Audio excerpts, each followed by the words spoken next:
राम लाडलो, मैं थारा अपना रवि मंगवाना हिस्टोरिया स्टडी चैनल में स्वागत करता हूं। दोस्तों, हमारे चैनल पर आपको पता ही है हरियाणा के इतिहास की सीरीज चली हुई है। पिछली वीडियो में जो हमने किया था वो किया था हरियाणा में मुगल काल। इसमें वीडियो में करेंगे हम हरियाणा में उत्तरवर्ती मुगल काल। उत्तरवर्ती मुगल काल का मतलब क्या होता है, यानी जो मुगल काल है औरंगजेब तक काफी अच्छा चलता है। क्योंकि ये सभी योग्य शासक होते हैं, अकबर, जहांगीर, शाहजहां, औरंगजेब। लेकिन औरंगजेब के बाद बहुत ही अयोग्य शासक उत्पन्न हो जाते हैं और पूरे साम्राज्य में अराजकता फैल जाती है। इस वजह से जो औरंगजेब के बाद का काल है उसको उत्तरवर्ती मुगल काल बोलते हैं। आज हम इस वीडियो में वही करेंगे, तो जल्दी से हम अपनी वीडियो को शुरू करते हैं। दोस्तों, तो ये उत्तरवर्ती मुगल काल है। बता दूं, उत्तरवर्ती मुगल काल यानी कि औरंगजेब की मृत्यु के बाद हरियाणा में विद्रोह होना शुरू हो गया था मुगलों के खिलाफ। तो सबसे पहले जो विद्रोह किया था बंदा बैरागी ने। बंदा बैरागी जिसने गुरु गोविंद के कहने पर किया था, उससे पहले ये बैरागी थे। बंदा बैरागी कौन है, अगर वो वीडियो चाहिए डिटेल में तो नीचे कमेंट करके बता देना कि डिटेल से बंदा बैरागी पर वीडियो बनाए। बता दूं कि औरंगजेब की मृत्यु के बाद बंदा बैरागी ने 1709 से 10 ईस्वी में विद्रोह शुरू कर दिया मुगलों के खिलाफ और अपना जो मुख्यालय सोनीपत के सरीखंडा गांव में बनाया। विद्रोह के दौरान बंदा बहादुर ने सोनीपत, कैथल, थानेश्वर, सरहिंद, शाहबाद, कुंजपुरा ये सभी क्षेत्र थे जो जीत लिए थे। और सरहिंद में जो फौजदार वजीर खां है उसको मारकर जीता था और अपना नया मुख्यालय फिर सरीखंडा से बदलकर सरहिंद बना लिया बंदा बहादुर ने।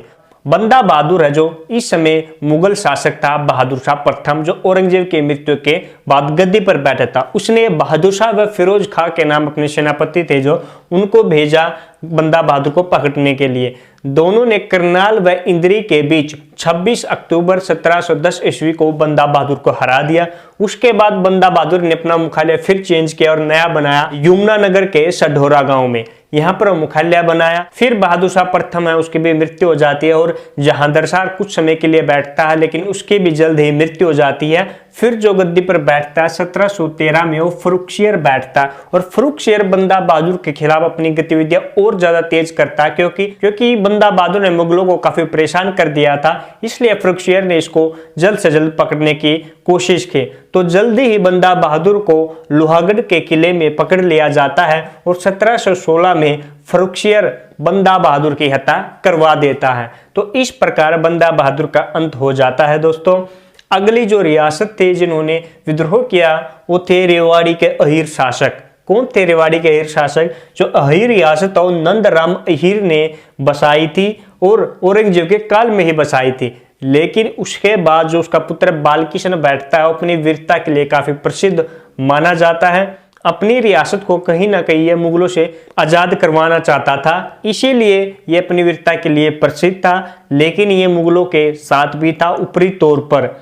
मोहम्मद शाह इसकी बहादुरी से प्रथम होकर मोहम्मद शाह रंगीला शमशेर बहादुर की उपाधि देता है बालकिशन को।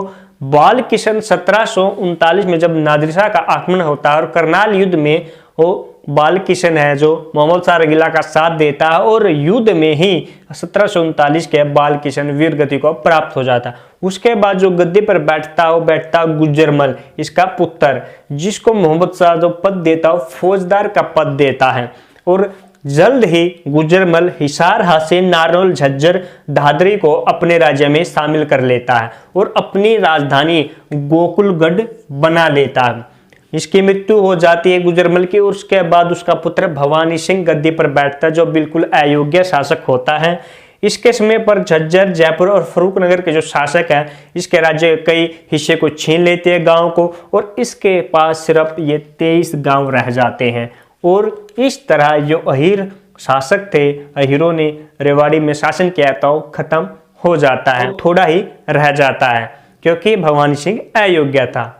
तो दोस्तों, जिस करनाल युद्ध की हमने बात की थी उसका भी थोड़ा बता दे। 1739 में करनाल का युद्ध होता है। ईरान का शासक नादिर शाह होता है, वो आक्रमण करता है और मोहम्मद शाह रंगीला और नादिर शाह की सेना के बीच 24 फरवरी 1739 को करनाल का युद्ध होता है, जिसे इतिहास में करनाल का युद्ध के नाम से ही जाना जाता है। तो इस युद्ध में मोहम्मद शाह रंगीला यानी कि मुगल सेना हार जाती है और मोहम्मद शाह रंगीला कोहिनूर हीरा जो है वो नादिर शाह को देता। तब नादिर शाह दिल्ली से वापस जाता है। और उसके बाद जो बचा कुचा राज्य होता है सभी को मोहम्मद शाह रंगीला के हारने के बाद मुगल जो वंश होती है उसकी अयोग्यता का पता चल जाता है कि कैसी सेना उसके पास, और सूरजमल, माधो सिंह, नजावत खां जो और शक्तिशाली शासक होते उस समय के छोटे छोटे, वे उसका अधिकार कर लेते हरियाणा के बाकी क्षेत्रों पर। उसके बाद हम बात करते हैं बल्लभगढ़ रियासत की, जिन्होंने मुगलों का विद्रोह किया था। ये रियासत क्या थी, किसने इसे बसाया था? फरुखशियर के समय यहाँ का शासक जाट चौधरी गोपाल सिंह था, और इसका दिल्ली जो आगरा वाला मार्ग है इस पर काफी प्रभाव था। और ये जो है बल्लभगढ़ रियासत का शासक था गोपाल सिंह, तो ये विद्रोही था मुगलों का, यानी कि मुगलों का हमेशा विद्रोह ही करता था, ये उनको यहाँ आने नहीं देता था। उसके बाद उसका पुत्र चरणदास भी ऐसा ही होता है, और चरणदास के बाद उसका पुत्र बल्लभ सिंह होता है, और बल्लभ सिंह भी ऐसा ही होता है जो कि काफी शक्तिशाली शासक होता है इस वंश का बल्लभ सिंह। बल्लभ सिंह है जो एक बल्लभगढ़ दुर्ग का निर्माण करवाता है जो काफी मजबूत होता है, और वहां पर अपना मुख्यालय बनाता है। अब बल्लभ सिंह को 29 नवंबर 1753 को दो सेनाओं, अहमद शाह अब्दाली और मराठा सेना, दोनों ही सेना वहां पर एक साथ आक्रमण कर देती है, जिससे कि बल्लभ सिंह है इस युद्ध में हार जाता है। हराता कौन है? अहमद शाह अब्दाली के जो अकीपत खां सेनापति होता है उसके हाथों बल्लभ सिंह युद्ध में मारा जाता है, और बल्लभगढ़ दुर्ग पर अकीपत खां है जो है अधिकार कर लेता है, और उसका नाम बदलकर निजामगढ़ रख देता है। लेकिन कुछ वर्षों के बाद ही जो बल्लभ सिंह के उत्तराधिकारी होते हैं सूरजमल के माध्यम से अपने इस क्षेत्र को वापस प्राप्त कर लेते हैं, यानी इस दुर्ग को। फिर दोस्तों हरियाणा में दो शक्तियां, मराठा व सिख शक्तियां काफी प्रबल हो जाती है, वो इस पर अधिकार कर लेती है। 18वीं सदी में जो मराठा हैं काफी शक्तिशाली हो जाते हैं। इस समय मुगल शासन आलमगीर द्वितीय होता। आलमगीर द्वितीय मराठों से कोई युद्ध नहीं करना चाहता क्योंकि वे काफी शक्तिशाली हैं, तो वो 15 अक्टूबर 1754 को कुरुक्षेत्र है जो उपहार में दे देता है मराठों को। उसके बाद मराठे रोहतक, हिसार के बिलोच को, रेवाड़ी के अहिर को सभी को हरा देते हैं। 1756 ईस्वी तक संपूर्ण हरियाणा पर मराठों का अधिकार हो जाता है। फिर 1756 में अहमद शाह अब्दाली आता है आक्रमणकारी, जो कि अफगानिस्तान का शासक होता है। अहमद शाह अब्दाली सरहिंद के अनिंदा बेग को हरा देता है और जो उत्तरी हरियाणा है उस पर अधिकार कर लेता है, और फिर अप्रैल 1757 को वापिस चला जाता है।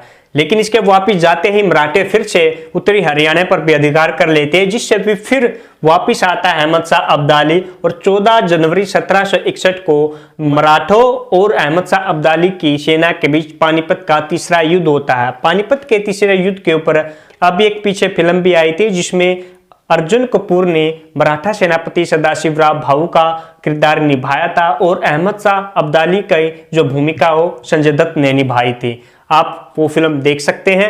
मराठा सेनापति था सदाशिवराव भाऊ। इस तृतीय युद्ध में पानीपत के मराठा सैनिक बहुत बुरी तरह हार जाते हैं और जीत अहमद शाह अब्दाली की होती है। वापस जाने से पहले अफगानिस्तान अब्दाली जो जींद, अंबाला, कुरुक्षेत्र और करनाल का जो इलाका क्षेत्र है जैन खां को दे देता है, जो कि सरहिंद का गवर्नर होता है जैन खां। और दिल्ली का जो शासक है नजीबुद्दौला जो एक रूहला सरदार है उसको मान लेता है और वापिस चला जाता है अहमद शाह अब्दाली।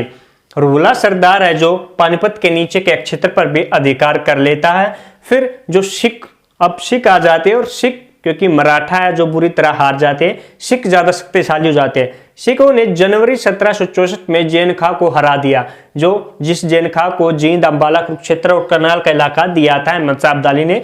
जैन खां को हराकर अब सिख जींद, अंबाला, कुरुक्षेत्र, करनाल के इलाके पर अधिकार कर लेते हैं, और जो मेवात, रोहतक और झज्जर का इलाका होता है इस पर सूरजमल अधिकार कर लेता। लेकिन सूरजमल की मृत्यु हो जाती है, और सूरजमल की मृत्यु के बाद नजीबुद्दौला इस पर इलाके पर अधिकार कर लेता है, मेवात, रोहतक, झज्जर वाले पर। नजीबुद्दौला की मृत्यु 1770 में हिसार में हो जाती है, और उसका पुत्र जापित खां होता है, लेकिन वह अयोग्य पुत्र होता है। और इसके बाद जो पूरा इलाका है वो नजफ खां के अधीन आ जाता है, और नजफ खां दिल्ली की गद्दी पर बैठ जाता है। नजफ खां के बाद नजब कुली खां, जो नजब खां होता है सिखों को, जाटों को, सभी को हरा देता है और दिल्ली की गद्दी पर बैठ जाता है। नजब खां के बाद नजब कुली खां बैठता है, परंतु गोकुलगुड से शासन करता है। ये गोकुलगुड दिल्ली से नहीं, गोकुलगुड से शासन करता है, जिससे कि शासन तंत्र है जो दिल्ली में वो है अराजकता फैल जाती है। और इस अराजकता को समाप्त करने के लिए शाह आलम द्वितीय मुगल वंश का जो शासक होता है वो ग्वालियर के महादजी सिंधिया जो कि मराठे ही होते हैं, उनसे सहायता लेता है दिल्ली से अराजकता मिटाने के लिए। अब हरियाणा पर महादजी सिंधिया का अधिकार हो जाता है, तो वो अब हम करते हैं। दोस्तों, जो महादजी सिंधिया है वो सभी को हरा देते हैं और नजफ कुली खां सिख इन सभी को, क्योंकि शाह आलम द्वितीय इनको दिल्ली की अराजकता के बारे में बताते और ये आ जाते हैं। तो यहाँ पर हरियाणा को ये 4 जिलों में बांटते हैं प्रशासन के लिए।